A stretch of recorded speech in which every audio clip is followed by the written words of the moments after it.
Hello everyone, welcome back to our Lee County Library Science Club. It's great to have you with us once again. Just a reminder, please make sure you have your parents' permission and some supervision when you're doing these experiments with us. Now this week, we are actually going to create our very own miniature rainstorm inside this cup. In order to do that, first we need to think about what is rain and where does it come from? Now, a lot of you are probably telling me, well, of course, rain is water that falls from the sky. Duh. And you're right. But there's a little bit more to it than that. So let's think about what is in the sky. Well, it's air, or our atmosphere, right?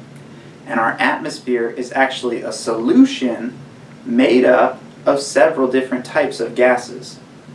And as we talked about last time, a solution is when those molecules are in their smallest components and they're able to mix evenly throughout the mixture. So our atmosphere is a solution of mostly nitrogen, some oxygen, a little bit of argon and carbon dioxide, and then tiny amounts of lots of other gases as well. One of those other trace gases is water vapor.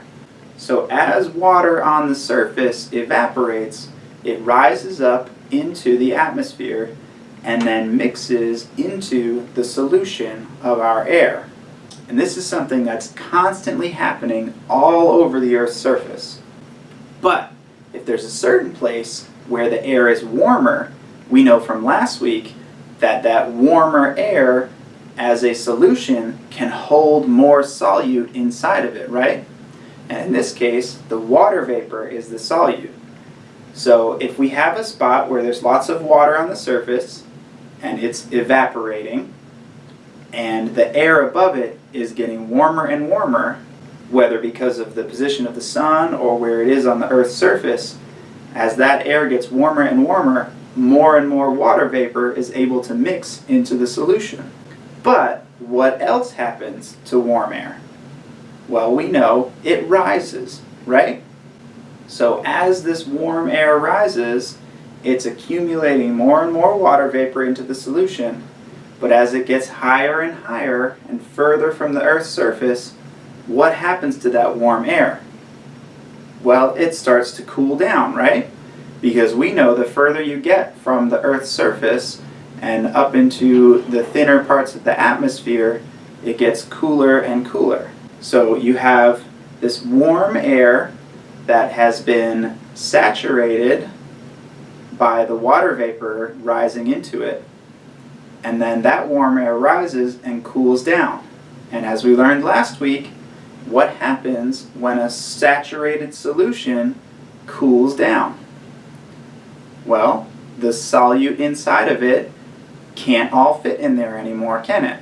So some of it precipitates out of the mixture, and in this case that's the water vapor precipitating out of the atmosphere into its own separate groupings of molecules, which makes it condense back into liquid water. So again, we have water vapor rising off the surface, warm air mixing with that water vapor, allowing it into a solution, warm air rising, cooling back down, and water vapor precipitating out of the solution back into liquid water. And this, of course, is how clouds are formed. So when we look up at the sky and we see those big puffy white clouds, we know that the level of those clouds is the point where the temperature has cooled down enough to force the water to precipitate out of the solution.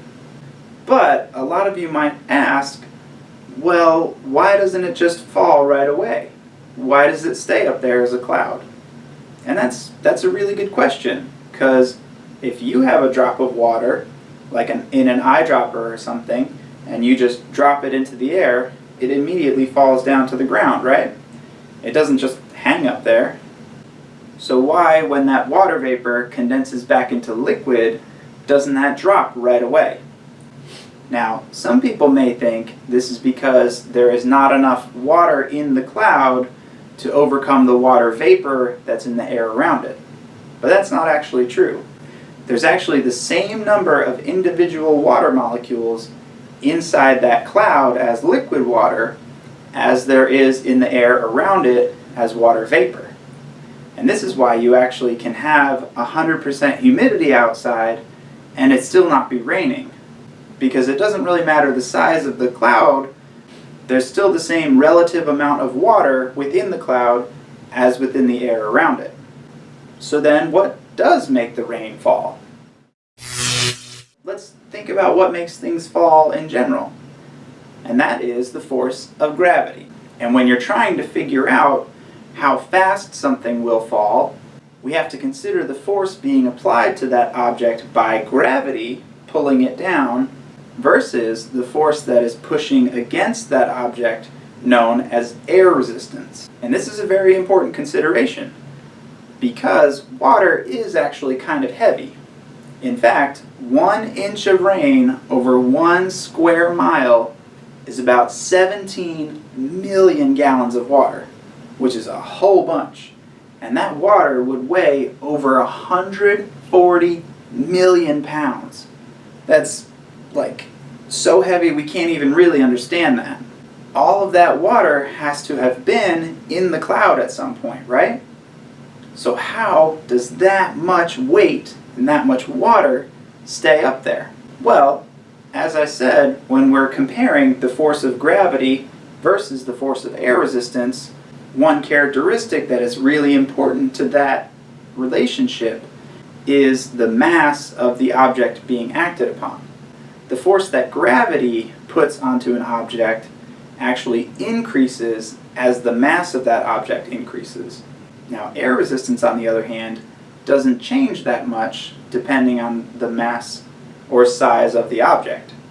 So, if we have a certain force of the air resistance acting on the water, but the smaller those drops are, the force of gravity is small as well. So, when you look up at that cloud, you have to realize that that cloud is made up of actually billions and billions of teeny, teeny, teeny, tiny drops. Most of them are only a few microns in diameter, which really we wouldn't even be able to see that with our naked eyes. So as the water vapor is condensing into liquid water in the clouds, it's doing so into those super tiny little drops. But as more and more water vapor condenses, there's not as much room for them to spread out anymore. So they start to run into each other and they start to condense into bigger and bigger drops until finally they reach a large enough mass that the force of gravity is able to overcome the force of the air resistance beneath them, and they fall as rain. So that concept is what we're going to demonstrate today with our rainstorm in a cup. What you'll need to do this experiment is pretty simple. We need 1 cup of water, about 2/3 to 3/4 full. We'll need some shaving cream. You'll need some food coloring. And then you need another dish of water with just a little bit of water in there. And a spoon or an eyedropper or something to put the water from one into the other. So the first thing you can do is just put a few drops of your food coloring into your small cup of water and mix it up really well so you have a nice, I picked green, but you can make whatever color you want. Next thing you're going to do is take your shaving cream and put a nice layer on top of the water. You may need to just spread it around a little bit with your finger. You want to make sure that it's a nice even coating all the way around. There's not any holes where the water could get through. So in our experiment here, the shaving cream is actually going to represent the rising air pressure from the warm air that's rising underneath the cloud.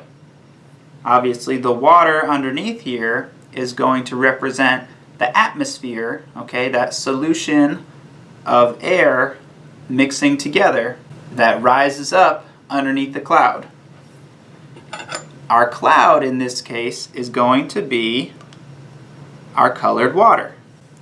So you want to take a spoonful of water, put it right on top of our shaving cream.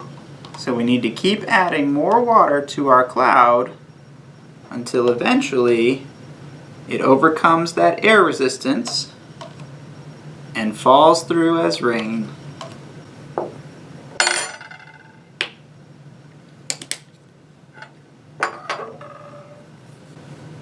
Pretty cool, huh?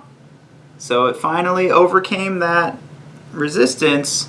The force of gravity pulling down on the water overcame the resistance of that shaving cream and crashed through as a rainstorm.